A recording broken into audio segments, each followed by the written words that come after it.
মানে আমি তোমায় সকাল সকাল কোন অলক্ষণে কথা বললাম রানী? আমি তো কিছুই বুঝতে পারছি না। বললেন না, অলক্ষণে কথা বললেন না, ভুলে যাবেন না আমি আপনার আগে। আমি তো তোমায় একটু কোনো কথা নয়, নিজের কাজ নিজে করুন, বুঝলেন? অন্দরমহলে আমার অনেক কাজ আছে। নিজের কাজ নিজে করব। আমি তোমার স্বামী, আমি তোমার কাছে এইটুকু আবদার করতে পারি না? হ্যাঁ,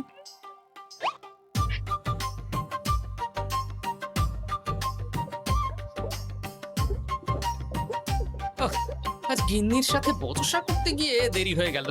মহারাজ আবার আমার দেরি দেখে রেগে না যান।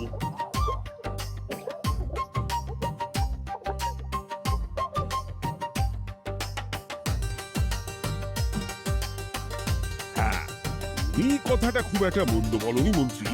এতে রাজ্যবাসীরও উপকার হবে, আর রাজকোষেরও খুব একটা চাপ পড়বে না। তাহলে মহারাজ সব ঘরে ঘরে এই বার্তা পৌঁছে দিই। কি এত বড় সাহস তোমার? আমার মুখে মুখে কথা বলছো? যাও, বেরিয়ে যাও বলছি আমার চোখের সামনে থেকে। তোমায় আর দেখতে চাই না। আমি আবার কি বললাম মহারাজ? কি বললে মানে? কি বলতে বাকি রাখলে শুনি? বলছিলাম কি, অপরাধ নেবেন না মহারাজ, সেনাপতি তো। চুপ, একদম চুপ। আমি মরছি নিজের জ্বালায়, আর তুমি ওই ভুল ভাল বলে আমার মাথা বিগড়ে দিতে চাইছো? মহারাজ রেগে আগুন। এই ছিলেন ঠান্ডা, এই তো মুখে হাসি ছিল, এখন হাতে ডান্ডা। কি বললে কবি? তুমি আমায় অপমান করলে? যাও, এক্ষুনি তোমরা সবাই দূর হয়ে যাও আমার সামনে থেকে। কাউকে চাই না আমি। এই মুহূর্তে রাজসভা আমি শূন্য দেখতে চাই, না হলে আজ সব কটার গর্দান নেব আমি। যাও বলছি।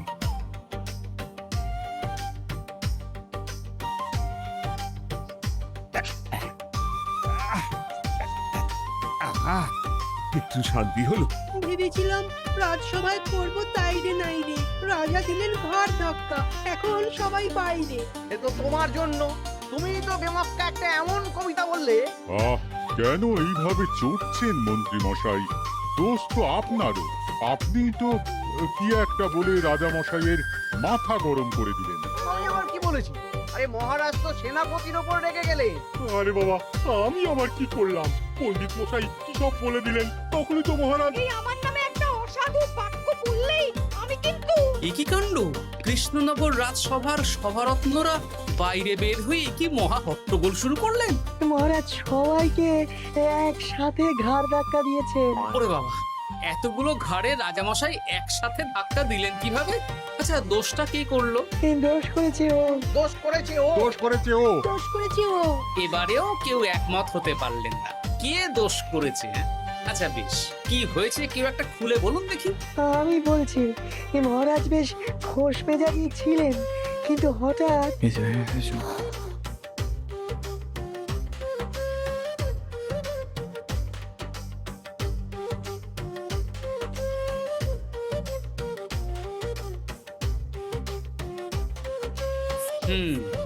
এই কাণ্ড! এ তো ভারী অদ্ভুত রোগ মনে হচ্ছে। মহারাজের আচমকা মাথায় রক্ত চড়ে গেল নাকি? হ্যাঁ, মহারাজ আপনাদের রাজসভায় ডেকেছেন। ওরে বাবা না, যাবো না গো আমি। আমার কাছে আমার প্রাণ সবচেয়ে দামি। আমিও যাব না। নির্ঘাত মহারাজ গর্দান নিতেই ডাকছেন। আমিও যাব না গোপাল, আমারও প্রাণের বড় মায়া। আচ্ছা, এটা কি কোনো কথা হলো? হ্যাঁ, প্রাণের মায়া কার নেই বলুন তো? আর মহারাজ যে গর্দান নিতেই ডাকছেন তার কি কোনো মানে আছে? অন্য কারণও তো হতে পারে। তুমি কি করে বুঝলে? হ্যাঁ, বুঝতে পারিনি, তবে আন্দাজ করেছি। তোমাদের কথাতেই শুনলাম মহারাজ খোশ মেজাজেই ছিলেন, সহসা রেগে গেছে। আবার যে সহসা খোশ মেজাজেই ফেরেননি, তাই কি বলা যায়? এটা তুমি বলনি তো মন্দ। চলো সবে ফিরিয়ে আনি রাজসভার ছন্দ। আরে গোপাল, এসো এসো এসো। তা এত দেরি করলে কেন? বাকিরা কোথায়? তারা আসছেন মহারাজ। আপনি তাদের ডেকেছেন, তাদের ঘাড়ে কটা মাথা যে তারা আসবেন না। কিন্তু মহারাজ, আমি অন্য কথা ভাবছি। কি কথা গোপাল? আপনি নাকি সভায় আজ হঠাৎ সবার উপরে রেগে গিয়ে তাদের সভা থেকে বের করে দিয়েছেন মহারাজ। এ কি সত্যি মহারাজ? আরে না না গোপাল, মোটেও না। ভাবতে পারো আমি সবার সাথে একযোগে একটা রসিকতা করছিলাম। আমি দেখছিলাম সবাই আমার রসিকতা কেমন বুঝতে পারে। তাই নাকি? আসলে তুমি ছিলে না বলেই এরা কেউ আমার রসিকতা ধরতে পারেনি। এ কি সত্যি মহারাজ, আপনি সত্যি আমাদের উপর কোনো রাগ করেননি? হুম, সে কি এই সব কিছুই আপনার রসিকতা ছিল? ও মা, তাই নাকি মহারাজ? এই যে আপনি শুনিয়ে দিলেন কথা কড়া কড়া, সবকিছুই ছিল আসলে নিছক মজা করা। আবার যত সব বাজে বকছো তোমরা। এত কথা কেন? তোমরা কেউ আসলে মহারাজ কৃষ্ণচন্দ্রের রাজসভার যোগ্য নও। যাও, যাও, দূর হয়ে যাও। কিন্তু মহারাজ, এই যে আপনি বললেন। তুমি সবার আগে যাও তো। তুমি হলে সব নষ্টের গোড়া। যাও বলছি, আমার আর ভালো লাগছে না। যাও। জব।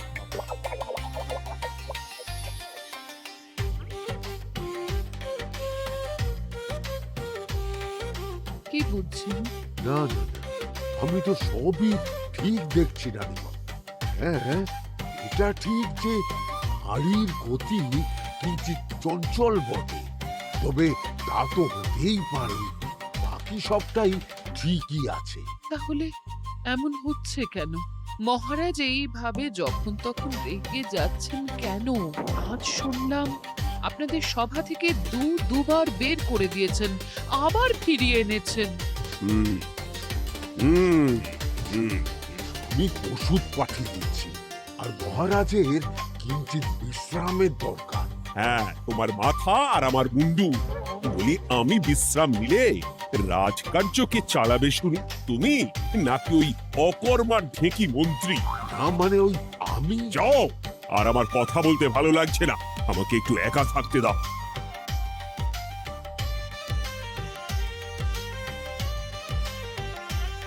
ব্যাপারটা কি বুঝলে গোপাল?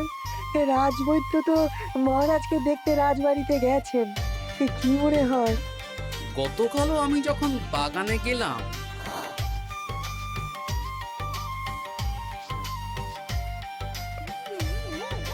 গোপাল, তোমার কি মনে হয় মহারাজকে কোন রোগে ধরেছে? এই রেগে যাচ্ছেন, আবার এই মাথা ঠান্ডা হয়ে গিয়ে ডেকে পাঠাচ্ছেন।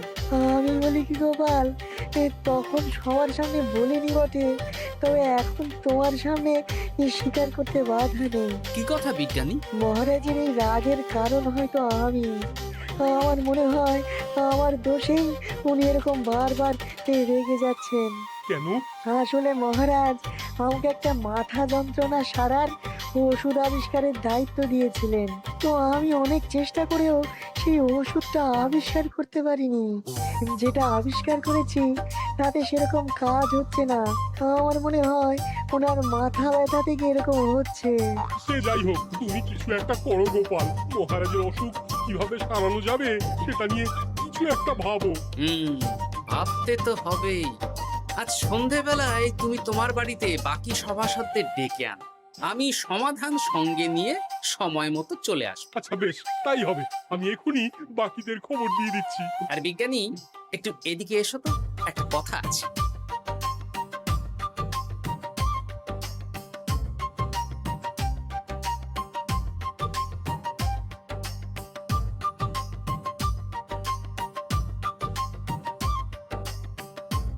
গো, বলি এইভাবে ঘুরলে কি মহারাজের ব্যামো সেরে যাবে? তা সারবে না। আর যে এক কাজ করি, কিছুটা আলু আর ছোলা সেদ্ধ করেছি, তার সাথে নুন, লঙ্কার গুঁড়ো আর লেবু দিয়ে মেখে আলু কাবলি বানিয়ে দিই, কি বলো? হ্যাঁ, দাও দাও দাও, মন্দ হয় না।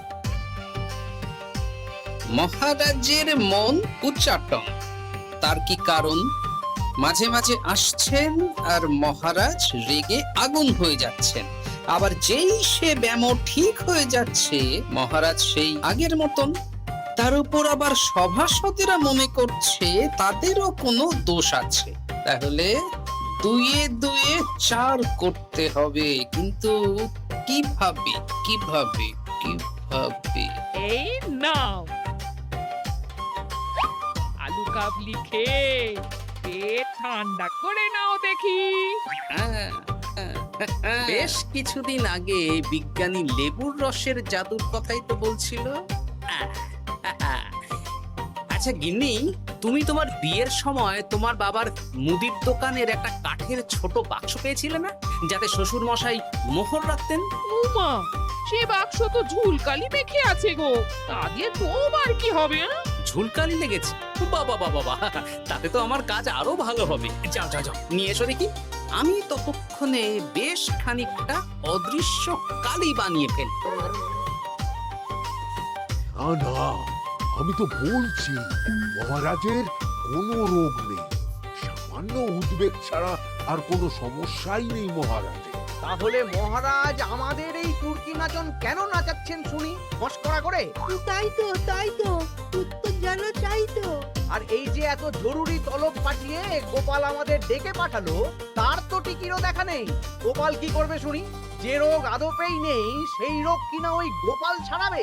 আমার তো বিশ্বাসই হয় না। বিশ্বাসে মিলায় বস্তু, তর্কে বহু দূর, তাই না মন্ত্রী মশাই? তুই পেলে গোপাল, মহারাজের রোগ সারাবার কোনো উপায় পেলে? আচ্ছা গোপাল, রাজবৈদ্য বলেছেন মহারাজের কোনোই অসুখ নেই, তা তুমি কি সারাবে শুনি? হ্যাঁ, রোগ হয়তো রাজবৈদ্য মশাই ধরতে পারেননি, কিন্তু কিছু তো আছেই যার জন্য মহারাজ এমন আচরণ করছে, তাই না? তা তুমি বলো না মহারাজ এমন কেন করছেন, আর কি তার সমাধান? এক এক করে বলি। আমি ভেবে দেখলাম এর জন্য আমরাই দায়ী। আমরা সবাই কোনো না কোনো সময়ই মহারাজের রাগের কারণ হয়েছে, তাকে আঘাত দিয়েছি, বিষণ্ণ করেছি। ইচ্ছে করে করিনি হয়তো, কিন্তু করেছি। আর মহারাজ সেই সব কথা বুকে চাপা দিয়ে রেখেছেন। তুমি বলতে চাইছো অতীতে সেই সব ভুলের কারণেই মহারাজ এমন করছেন? আমার তো তাই মনে হয় সেনাপতি। আচ্ছা তর্কের খাতিরে যদি তাই ধরে নিই, তাহলে এখন আমাদের কি করণীয়? আমরা তো কাল যন্ত্রে চেপে অতীতে ফিরে যেতে পারবো না যে সেই সব ভুলগুলো শুধরে দেব। তা হয়তো হবে না, কিন্তু কিংকর্তব্য বিমূঢ় বাবার আদেশ যদি মানি, তাহলে এই সমস্যার সমাধান সম্ভব মন্ত্রী মশাই। কি বললে? বিকল্প বাবা কি কর্তব্য বিমূঢ়, সে আবার কি গোপাল? আছেন একজন জ্ঞানী ব্যক্তি, আমার খুব পরিচিত। তার দেওয়া একটা উপদেশ আমার জানা আছে। আমার বিশ্বাস তাতে মহারাজের এই সমস্যার সমাধান হয়ে যাবে। কি করে শুনি? এই কালি হলো অদৃশ্য কালি। কলম দিয়ে অদৃশ্য কালিতে কাগজের উপর লিখতে হবে। কি লিখতে হবে? লিখতে হবে যে মহারাজের সাথে অতি সাম্প্রতিক কালে আমরা যা যা অন্যায় করেছি তাই লিখতে হবে। কোনো মিথ্যে কথা লেখা যাবে না। তবে চিন্তা নেই, অদৃশ্য কাল, ফলে কেউ কারো লেখা পড়তে পারবে না। এইবার এই কাগজ ভাঁজ করে ফেলে দিতে হবে এই বাক্সে।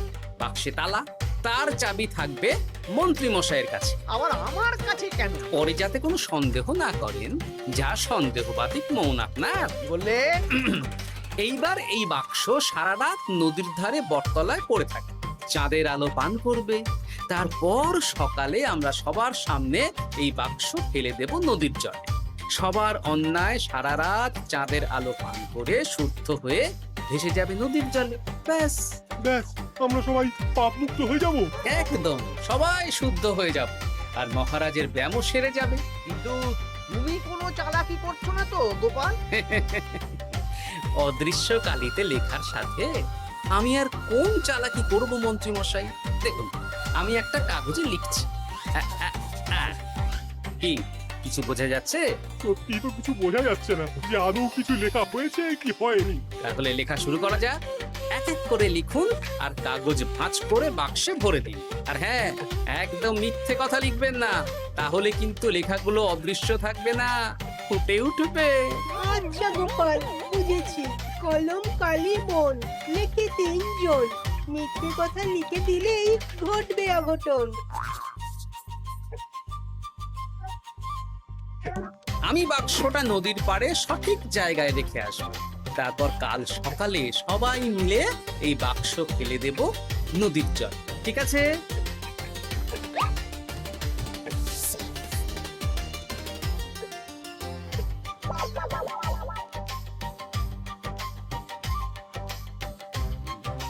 কথায় আছে, মনে যা আসে বলে যাও, ভুলেও লিখো না, তাহলেই বিপদে পড়বে। এদিকে কেমন সবাই নিজের নিজের দোষ লিখে বাক্সে ফেলে দিয়েছে। ভাগ্যিস আমি সবার লেখা কাগজগুলো রাতের অন্ধকারে বের করে আনলাম।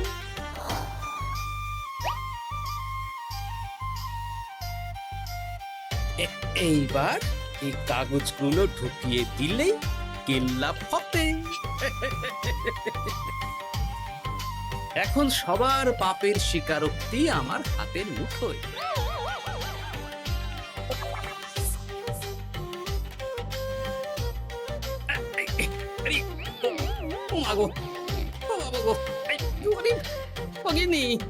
বলি নাক ডেকে তো ঘুমোচ্ছ, আর পিঠটা একটু চুলকিয়ে দাও দেখি। এই জন্যই তো মাথাটা যায় গরম।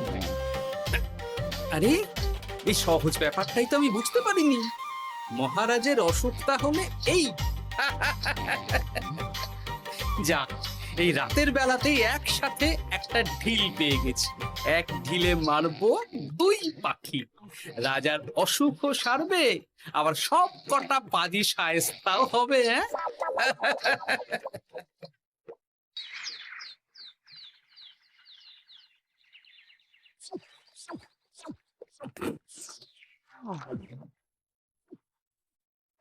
কি এইবার শান্তি হয়েছে তো মন্ত্রী মশাই?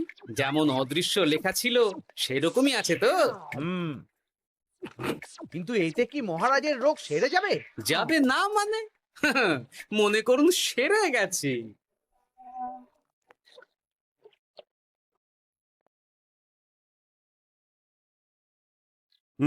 তাহলে আজকে সভার কাজ শুরু করা যাক। ক্ষমা করবেন মহারাজ, সবার কাজ শুরু করার আগে একটা দরকারি কাজ আগে করা দরকার। না হলে আবার কখন আপনি আমাদের কারো উপর রেগে যাবেন আর আমাদের সভা থেকে তাড়িয়ে দেবেন তার তো ঠিক নেই, তাই না? গোপাল, আর বিরক্ত করো না। আমার এত সাহস নেই মহারাজ যে আমি আপনাকে বিরক্ত করব। আমি তো জানি নিজের পিঠ যখন নিজে চুলকোনো যায় না, আর কেউ থাকে না সেই পিঠ চুলকিয়ে দেবার মতো, তখন কিরকম বিরক্তি জেগে ওঠে, তাই না মহারাজ? এ কি গোপাল, তুমি এত কিছু কি করে জানো? জানাই তো আমার কাজ মহারাজ। আর এও জানি যে আপনার এই বিরক্তির পেছনে সভাসদগণের ভূমিকা ঠিক কি। তার মধ্যে তুমিও আছো গোপাল, তাই না? আছি, পুরো মাত্রায় আছি মহারাজ। তবে হ্যাঁ, আমি কিন্তু তাই বলে রাজকোষের হিসেবে গোলমাল করে মহারাজের কোপের কারণ হইনি মন্ত্রী মশাই। কি গোপাল আন্দাজে বলছে? না হলে কাল অদৃশ্য কালিতে আমি কি লিখেছি সেটা জানলো কি করে? আমি যা লিখেছি সেটাও কি গোপাল পড়ে ফেলেছে নাকি? যাকে পড়লেই বাকি, সব লেখা তো ওই নদীর জলে ভেসে গেছে। আমি যে লিখেছি তার প্রমাণ কি? তবে আর চিন্তা নেই মহারাজ, সমস্যার সমাধান হয়ে গেছে। এখন থেকে আপনি যতক্ষণ রাজসভায় থাকবেন, প্রথমে মন্ত্রী মশাই, তারপর পণ্ডিত মশাই, আর তারপর রাজবৈদ্য পালা করে আপনার পিঠ চুলকে দেবে। কেন আমি কেন চুলকে দেবো? না দিলে যে আপনার কপালে অনেক বড় শাস্তি ঝুলছে মন্ত্রী মশাই। রাজকোষে যে জালিয়াতি আপনি করেছেন তার স্বীকারোক্তি আমি হাজির করব যে মহারাজের সামনে।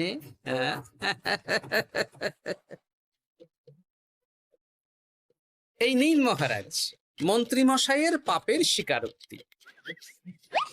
আপনি আগে মন্ত্রী মশাইয়ের লেখাটা পড়ুন, তারপর একে একে সকলের স্বীকারোক্তি দিচ্ছি। এ কি মন্ত্রী, তুমি রাজকোষ থেকে 500 মোহর চুরি করেছো, আর তার বদলে সেই হিসেব তুমি পুকুর পাড় বাঁধানোর খরচ হিসেবে দেখিয়েছো। এই সেরেছে, এটা ফুটে উঠলো কি করে? সে অনেক কাণ্ড মন্ত্রী মশাই, বাকিদের সবারটাই আছে, এত জেনে কাজ কি? হ্যাঁ, না না, জানতে তো হবেই। তাহলে শুনুন, এই অদৃশ্য কালি আসলে লেবুর রস। গতকাল রাতে আমি